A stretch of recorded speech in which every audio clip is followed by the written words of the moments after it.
আসসালামু আলাইকুম। সবাই কেমন আছেন? আমি আলহামদুলিল্লাহ ভালো আছি। আজ আমি করে দেখাবো সেরা স্বাদের চিকেন দো পেঁয়াজের রেসিপি। তো চলুন দেখে নেই।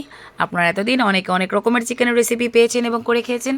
আজকে আমি অনুরোধ করব এই রেসিপিটি অবশ্যই বাসায় তৈরি করবেন এবং স্কিপ না করে পুরো ভিডিওটি দেখবেন, কারণ এতে রয়েছে বিভিন্ন ধরনের ট্রিক্স। তো আমি এখানে একটি ব্রয়লার চিকেন নিয়ে নিয়েছি এবং খুব ভালো মতো কেটে পরিষ্কার করে ধুয়ে নিয়েছি এবং আমার পছন্দ মতো কিউব কাট বা রেগুলার কাট করে নিয়েছি। আপনারা আপনাদের পছন্দ মতো করে নেবেন। তো আমি এখানে হাফ টি স্পুন নিয়ে নিয়েছি আদা রসুন বাটা, সামান্য লবণ, হলুদ গুঁড়ো, মরিচ গুঁড়ো নিয়ে নিয়েছি সামান্য পরিমাণ এবং সামান্য রান্নার তেল দিয়ে খুব ভালো মতো হাতে মেখে ম্যারিনেশন করে রেখে দিচ্ছি 20 থেকে 30 মিনিটের জন্য। আচ্ছা, এখানে একটি কথা বলে রাখছি, আপনারা চাইলে কিন্তু এই রেসিপিটি দেশি মুরগি বা সোনালি চিকেন দিয়েও করে নিতে পারেন। এখন কথা হলো, দেশি চিকেন যখন করবেন তখন অবশ্যই কষানোর পরে একটু পানি দিয়ে ভালো মতো সেদ্ধ করে নেবেন। আমি যেহেতু ব্রয়লার চিকেন দিয়ে করছি, এ থেকেই যথেষ্ট পানি বেরিয়ে আসবে। আমি আজকের রেসিপিতে কোনো প্রকার পানি ব্যবহার করছি না। তো এখানে আমি নিয়ে নিয়েছি টমেটো কিউব কাট, পেঁয়াজ কিউব কাট, টমেটো এবং পেঁয়াজ কুচি করে নিয়েছি, কাঁচামরিচ মাঝখান থেকে ফেড়ে নিয়েছি, বিভিন্ন রকমের গুঁড়ো মশলা নিয়েছি রান্নার তেল, ঘি, দই। তো চলুন আমি এখন রান্নায় বসে যাই। আমাদের এখানে গ্যাসের সমস্যা তো আগেই বলেছি, তাই আজকে আমি রান্নাটি করব রাইস কুকারের কারি প্যানে আমি সামান্য তেল দিয়ে দিলাম এবং এতে আমি দিয়ে দিলাম 3টি দারচিনি, 3টি এলাচ, দিয়ে দিচ্ছি পেঁয়াজ কুচি। আমি কিন্তু পেঁয়াজ কিউব কাট করে রেখেছিলাম, ওটা কিন্তু আমি ইউজ করছি না। সো একটু ফলো করে ভালো মতো দেখে নেবেন। তো নেড়েচেড়ে একটু ভেজে নিচ্ছি। এরপর দিয়ে দিয়েছি টমেটো কুচি, আর পরিমাণ কিন্তু স্ক্রিনে উল্লেখ করা রয়েছে, কাইন্ডলি একটু ভালো মতো লক্ষ্য করবেন। আমি এখানে দিয়ে দিলাম হোল জিরে। আমি এই পর্যায়ে জিরেটা দিতে পছন্দ করি, কারণ প্রথমে যদি দিয়ে দেই তাহলে একটু পুড়ে যেতে পারে এবং কালচে ভাব চলে আসে। আর এই পর্যায়ে দিলে কিন্তু ফ্লেভারটাও ভালো আসে এবং রঙটাও চেঞ্জ হয় না। তো ভালো মতো নেড়েচেড়ে সব কিছু ভেজে নিয়ে আমি সামান্য পানি দিলাম, শুধুমাত্র মশলাটা কষানোর জন্য, যেন পুড়ে না যায়।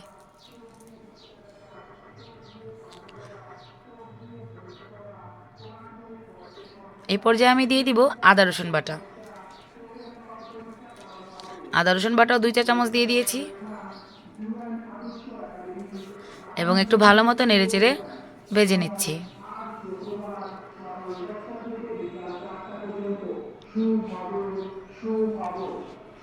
এরপর আমি এতে দিয়ে দিব গুঁড়ো মশলা। এখানে আমি নিয়ে নিয়েছি হলুদ গুঁড়ো, মরিচ গুঁড়ো, জিরে গুঁড়ো, ধনিয়া গুঁড়ো এবং গরম মশলা গুঁড়ো। পরিমাণটা স্ক্রিনে উল্লেখ করা আছে। সব কিছু একসাথে মিশিয়ে খুব ভালো মতো কষিয়ে নিচ্ছি।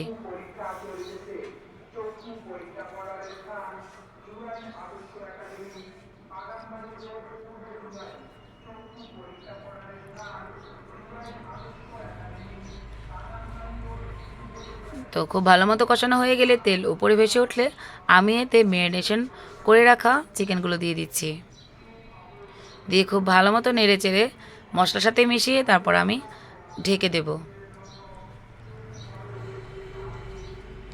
আমি জানি আমার এই ভিডিওটি আমাদের জুরাইনের অনেকেই দেখছেন এবং আমি এখানে এটাও জানি যে এখানে মন্ত্রী বা সচিবালয়ের অনেকেও রয়েছেন। তো আমি তাদের কাছে আশা করব আপনারা অবশ্যই আমাদের এলাকার গ্যাস, এই যে প্রবলেমে আমরা পড়েছি, এই গ্যাসের সমস্যা নিরোধনে এগিয়ে আসবেন। তো আমি কিন্তু এখানে সামান্য লবণ দিয়ে দিয়েছিলাম। আমি আমার প্রয়োজন মতো লবণ দিয়েছি, আপনারা আপনাদের প্রয়োজন মতো লবণ দেবেন, কারণ মনে রাখতে হবে মেরিনেশনের সময়ও কিন্তু লবণ ব্যবহার করা হয়েছিল। এখানে আমি টক দই নিয়েছি হাফ কাপ, এতে সামান্য পরিমাণ চিনি দিয়ে ভালো মতো ফেটিয়ে তারপর আমি ব্যবহার করব।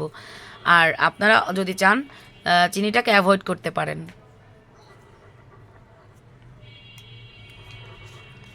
তো প্রায় কষানো হয়ে এসছে, আমি এতে এখন টক দই দিয়ে দিব এবং টক দই দেওয়ার পরে কিন্তু এই মাংস থেকে আরও বেশি পানি বেরোবে। দেখুন কি সুন্দর একটি ক্রিমি টেক্সচার এনেছি আমি। আশা করি আপনারা যদি ঠিক আমার মতো করে করেন এরকমই হবে। তো একটু মিশিয়ে নিয়ে আমি আবার ঢেকে রাখছি।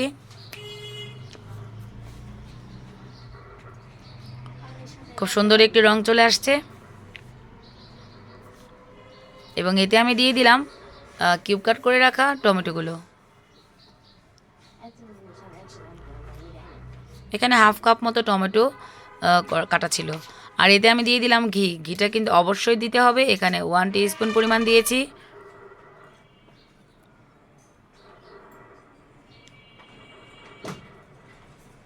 তো একবার মিশিয়ে নিয়ে আমি এখন ঢেকে দেব।